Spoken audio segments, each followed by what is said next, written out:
Hey guys, my name is Ahab, and this is the Chieftain Mk 6. It's a Titan British heavy tank and a quite interesting one. I must say, when it got the gun change to get premium HESH instead of a high pen shell, I was quite dismayed, but after purchasing it for a decent price a long time later, I must say that the Chieftain has grown on me, though it is not without faults. The turret being very strangely modeled comes to mind, but that's something we'll get to later, so let me tell you why I enjoy the Chieftain and why it might be worth grabbing for you. The Chieftain is really all about that gun. The rest of the tank simply follows suit, so the gun better be good. And it is... mostly. The 120mm deals standard damage that you would expect, 400 on AP and 515 on HESH. Well, actually 515 only on the standard HESH. The premium HESH deals 470 alpha. The Chieftain as a result lacks any high penetrating ground, being forced to rely on the AP, which has a fairly okay penetration value of 255mm, but since HESH is life, you should really run the calibrated shells to get the bonus penetration. Calibrated shells will likely be nerfed by the time this video comes out or a short while afterwards, but it is still worth running on this one. Calibrated shells do not benefit the HESH nearly as much, but now you have 275mm of penetration on your AP, which is far more workable and does not require nearly as many weird shots or time spent aiming at tiny weak spots. The good news is that the reload even with calibrated shells is great. You're looking at under 8 seconds for a single shot, and not only that, but you're also very accurate, as the stock dispersion values are actually quite solid, and the soft stats are also good. Combine that with 10 degrees of gun depression and you are absolutely golden. The biggest problem really comes in that the Chieftain really needs you to be cognizant of enemy armor profiles. Like with the 402 and unfortunately the Vicus Light, you really need to know your enemy to be able to play this tank effectively. If you're not playing Tier 10 frequently or don't have a lot of weak spots committed to memory, it might be better to lay off the Chieftain for some time. It's a seriously rewarding gun, but only if you commit to the gimmick of HESH completely. The armor is a little complicated. On paper, this is a definite hull-down tank, and that part is true, but a significant problem comes into play that hasn't been exactly fixed for years now, and that is that the turret simply has holes in it. Not like actual holes, but certain spots just do not have nearly as much armor as they should. This leads to the turret being genuinely quite unreliable in a hull-down position. Some people have argued that the cupola needs to be cut off, which I strongly disagree with. It's not particularly large and it's actually relatively easy to hide. The real issue genuinely just comes with the turret holes that you can penetrate with almost any gun at the tier. I'm gonna show them on screen. Sometimes even with just basic AP. It happens often enough to where I do not exactly trust the turret too much, but it's your only real play with an armor profile like this. The lower plate is big and weak, the upper plate is better but prone to being cleaved through by TDs and high penetration ammo, and the same of course goes for the turret. I am not asking for the turret to be made impenetrable, but if you switch to Pramo, it is now Swiss cheese. The turret armor values should be brought in line to what the frontal armor actually is. It varies from anywhere to 250mm to even 140mm, or 76 in some fringe spots. Even bringing those weak spots up to 220mm would bring tremendous benefits. The mobility is, well, you guessed it, okay for a heavy tank. You've got a decent amount of horsepower, are not particularly heavy, and you can hit 42 kilometers forwards, which is not bad. Your reverse gear of minus 15 is particularly noteworthy here as well. Turret traverse is actually great for a heavy tank, though track traverse figures are middle of the road. Surprisingly, the Chieftain has the best camouflage values of any Tier 10 heavy, though to be fair it is not very tall, so I can see why. The values are still bad, don't get me wrong, you will absolutely get spotted from a pretty long distance, so don't expect to be sneaky. I think it's also important to mention that the Chieftain also gets access to tungsten shells, which means that its shots will be particularly lethal during the time it's running, but it already has quite good performance on its HESH. I think the Chieftain performs just fine without it, but since you've got access to it, you should use it.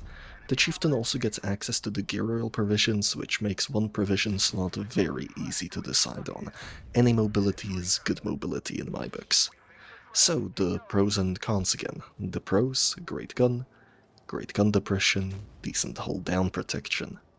And the cons, mediocre mobility, and unreliable turret armor.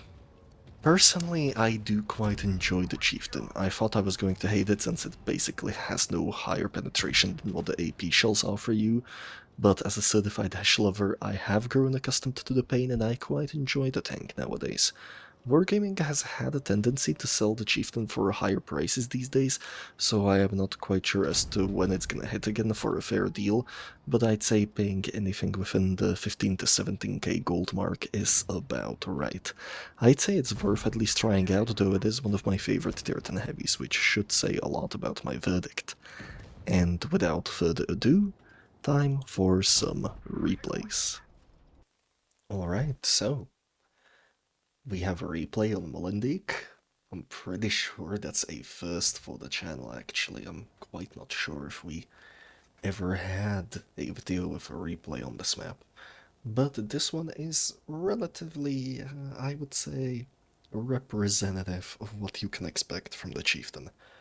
Also sorry if there's any crackling in the background. I've been working on fighting with interference for ages in this room, and I still have not won that battle, so alas my dear heroic. But regardless, the Chieftain is surprisingly mobile, even though the mobility itself is rather mediocre, but to be honest, that's because it is a heavy tank, quote unquote. What I am doing here is that I want to get to an early spot where I can actually utilize my turret armor a little more. I am gonna make plenty of mistakes in this replay, as you might be able to see, but even if you make a mistake or two, the Chieftain can hold you up a little bit. It isn't something as, well, horrifically easy as some of the other tier 10 heavies, but it is something that you can actually pull off every now and then. I'm looking to see if I can pull off a sneaky shot at that enemy tank, but it doesn't look like that's the case. And here I messed up pretty badly because I immediately just decide to basically poke out again. I have already used adrenaline on instinct. I immediately get clapped by the 50B, and so does the... not sure if that's the ML2 or Kranovan. I'm looking at this through a barely visible lens. Yeah, that's an ML. That 116 got a little bit lucky there because the shot just went into the fountain, but you can see where the ML messed up, so I'm immediately gonna use his body as cover for a little while anyway. Not like it is extremely helpful, but there is also the 50B here, a very lucky snapshot, and the 50B is gone. If you let the Chieftain just rack up shots like this, and that enemy Kandrakar has been pretty bad throughout that entire battle. I think he's the last one who gets to be destroyed. But if you just let a Chieftain rack up damage like this, soon enough your entire team will not have hit points to, properly distribute between each other. The Chieftain, if I recall correctly, is the third best heavy in the tier, in terms of raw damage output, which this 116 has figured out a little bit the hard way, shall we say.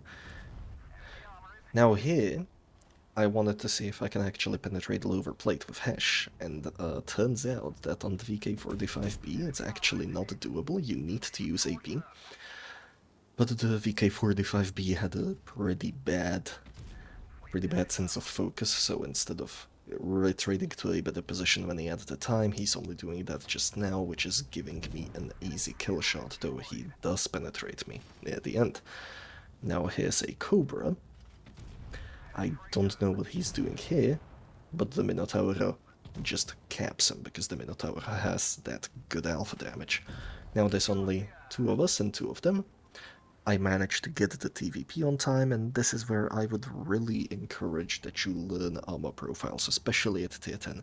That's something that you should know in general, especially if you prefer playing mediums, but with the Chieftain it hits doubly hard, because if you can't penetrate the target simply with the AP, then you need to learn those weak spots, otherwise it's just not gonna work out.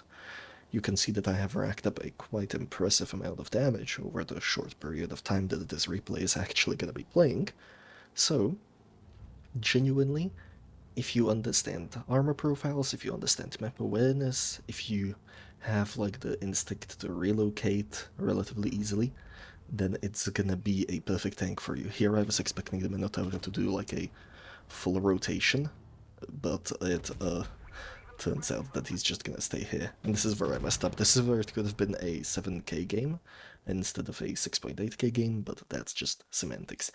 I know this one's a little bit haphazard, a little bit of boulder dash thrown here and there, but it is a little bit difficult to actually explain why the Chieftain performs the way it does. But I hope that this at least showed you a little bit of how you can play the Chieftain in reality. So, that has been it from me. My name is Hap. Feel free to, like, comment, share the video, whatever, and I'll catch you guys later. Maybe with the M6. Yo. See you till then.